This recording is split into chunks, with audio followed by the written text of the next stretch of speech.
馬基尼你都唔等啦，快開啊！咦，做咩？又有人瞓低咗啦，應該係，所以咧就踩停咗個波。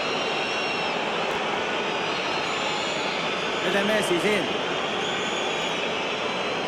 簡拿華路咧就同查斯古特大家有啲口角喎嚇，咁大家都係祖雲達斯嘅隊友啦。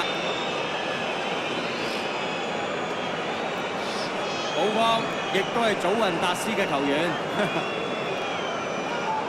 究竟係咩事咧？哇！呢下真係阿陳 Sir 點睇啊？睇到啊，睇到一定係紅牌㗎啦！呢啲就睇出場一定要，睇到一定係紅牌㗎啦。除非你睇唔到嘅啫。哇！喂，呢個斯丹有前科㗎。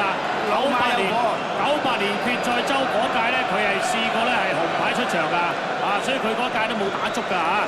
咁嗰個就係初段，旁證都睇唔到啦，你係啊，除非睇助理睇唔睇到啦？睇唔到佢好彩嘅啫。但係如果而家紀律委員會睇翻個錄影帶，佢係蓄意用個頭去頂馬特拉斯，我相信有啲機會嚇。朱總，秋後算咩啊？有事同冇事，點有事同冇事咧？秋後算咗個實有事，但對斯丹嚟講係實冇事，因為佢都唔踢啦，你唔罰咯係嘛？罰幾多場都有乜所謂啊？講呢個時候應該要講，呢個時候應該要講。嗱喂，奇怪喎，陳 Sir 有旁證睇到嘅喎，旁證睇到啦，哎呀！猛啦！旁證睇到我死硬啦！少不忍則亂大謀喎，我哋成日都再三提住啦。呢個精神睇唔到，旁證一定睇到㗎。我話啦，助理睇到佢一定走唔甩嘅，一定紅牌啦。